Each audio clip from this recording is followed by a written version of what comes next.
رمضان المبارک مہینہ یعنی روزہ۔ رمضان المبارک کے بارے میں جانکاری دی جا رہی ہے، کیوں منایا جاتا ہے، اس کے پیچھے کیا ہسٹری ہے، اسے منانے سے کیا فائدہ ہوگا مسلم کو، اور اس کے منانے سے کیا فوائد ہیں۔ آئیے ہم شروع کرتے ہیں۔ سب سے پہلے رمضان کا جو ہسٹری بیک گراؤنڈ ہے، اس کا 610 عیسوی کے آس پاس، اور اسلام میں رمضان ایک پوتر مہینہ ہے، یعنی ایک اچھا مہینہ، عبادت کا مہینہ کہا جاتا ہے اسے۔ اور جب حضور صلی اللہ علیہ وسلم پر قرآن پاک اسی مہینے میں نازل ہوا تھا، پھر بعد میں دھیرے دھیرے نازل ہوا۔ اور ایک بات اور ہے کہ یہ رمضان المبارک اسلامک کیلنڈر کا نواں مہینہ ہے، جو اسلامک ایئر ہے اس کا ایک نواں مہینہ ہے۔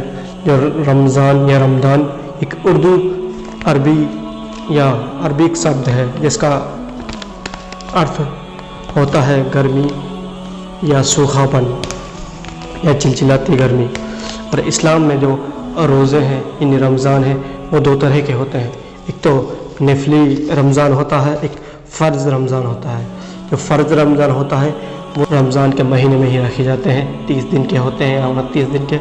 اور جو نفلی روزے ہیں وہ سال میں 2 موقعوں کو چھوڑ کر آپ ان کو کبھی رکھ سکتے ہیں۔ دونوں عیدوں کی نماز ہے، اس دن آپ روزہ نہیں رکھ سکتے، اس دن روزوں کو منع کیا گیا ہے۔ اس میں عید الفطر ہے اور عید الاضحیٰ ہے۔ اور جو اس میں 4 چیزیں ہوتی ہیں اس رمضان المبارک مہینے میں، پہلی چیز ہوتی ہے کہ اس میں تراویح پڑھی جاتی ہے، مگر جیسا کہ آپ سب جانتے ہیں تراویح اس بار نہیں ہوگی کیونکہ کووڈ-19 چل رہا ہے، اور سرکار کی ہدایت ہے کہ لوگ اپنے گھر پر ہی رہ کر تراویح کو پڑھ سکتے ہیں۔ اور اس میں ایک سب سے افضل رات ہوتی ہے جسے سب قدر کا نام سے جانا جاتا ہے۔ یہ رات 1000 راتوں، جو 1000 راتوں میں ایک رات ہے، جو سب سے بہتر ہوتی ہے۔ اس دن دعائیں قبول ہوتی ہیں اور اللہ اپنے بندوں کے پاس آتا ہے اور خاص عبادت کا دن آتا ہے۔ اور تیسرا یہ ہے کہ اس میں 20 روزے گزرنے کے بعد ایک آدمی اب سے مسجد میں اعتکاف میں بیٹھتا ہے، مگر اس بار لاک ڈاؤن ہونے کی وجہ سے اعتکاف آپ اپنے گھر میں بھی کر سکتے ہیں، اس کا کوئی وہ نہیں ہے۔ اور رمضان مبارک کے روزے ایک سوستھ ہیلتھ ویکتی ہی رکھ سکتا ہے۔ رمضان کو عربی میں شوم کہا گیا ہے، کسی چیز کو روکنا یا چھوڑنا۔ صبح سورج نکلنے سے پہلے سحری کی جاتی ہے اور سورج چھپنے کے بعد روزہ کا افطار کیا جاتا ہے۔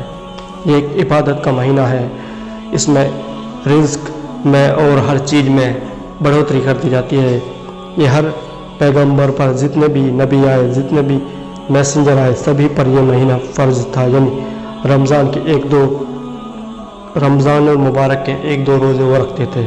جیسا کہ اللہ تعالیٰ نے ارشاد فرمایا ہے، ایمان والو تم پر روزے فرض کیے گئے ہیں اس پرکار پہلی قوموں کو فرض کیے گئے تھے، تم نیک بنو۔ اسی مہینے میں ہر چیز کا جو بھاؤ ہے وہ 700 گنا بڑھا دیا جاتا ہے، نیکی کو بدلہ 700 گنا بڑھا دیا جاتا ہے، اور جو چیز آپ خرچ کرتے ہیں اس کا بھی 700 گنا ثواب ملتا ہے۔ اللہ تعالیٰ فرماتے ہیں کہ روزہ میرے لیے ہے اور اس کا بدلہ میں خود دوں گا۔ جو رمضان ہمیں ہمارا ہیلتھ اور جو ہمیں شکشا دیتا ہے اس کے بارے میں بتاتے ہیں۔ روزہ جیون میں سہنشیلتا اور انوشاسن، ڈسپلن کرنا سکھاتا ہے۔ رمضان ہمیں ایکتا، بھائی چارہ، اور جو لوگ بھوکے رہتے ہیں رمضان مبارک میں ہم پورے دن 8 یا 9 گھنٹے بھوکے رہ کر ان کی فیلنگز کو فیل کر پاتے ہیں کہ اگر ہمارے پاس بھی کھانا نہیں ہوگا تو ہمارے پاس بھی ایسے دن آ سکتے ہیں۔ اور پھر بعد میں رمضان رکھنے والے آدمی کے دل میں ان کی مدد کرنے کا ایک خیال آتا ہے اور وہ ان کی مدد کرتا ہے۔ حضور صلی اللہ علیہ وسلم فرماتے ہیں ہر چیز پر زکوٰۃ ہے اور شریر کی زکوٰۃ روزہ ہے۔ جس طرح زکوٰۃ مال کو پاک کر دیتی ہے، اسی طرح روزہ بھی شریر کو پاک کر دیتا ہے بیماریوں سے۔ روزہ سبھی برائیوں سے بچاتا ہے۔ نیموں، رولز، نارمز کو فالو نہیں کیا جاتا ہے تو بھوکے مرنے کے علاوہ کوئی اس میں راستہ نہیں ہے۔ اگر روزے کے نارمز کو فالو کیا گیا تو یہ روزہ ہمیں بہت فائدہ ہوگا، جیسا کہ آنکھ، کان، ناک، ہر چیز کا روزہ ہوتا ہے، تو ہمیں ان سبھی چیزوں پر غور کرنا ہے۔ محمد صلی اللہ علیہ وسلم فرماتے ہیں روزہ ڈھال ہے روزہ ڈھال کی طرح ہے، جس طرح ڈھال دشمن کے وار سے بچانے کے لیے ہوتا ہے، اسی طرح روزہ بھی شیطان کے واروں سے بچانے کے لیے ہوتا ہے۔ اور رمضان المبارک کے جو روزے ہیں ان کو کون نہیں رکھ سکتا؟ کن لوگوں کو اس میں مناہی کی گئی ہے؟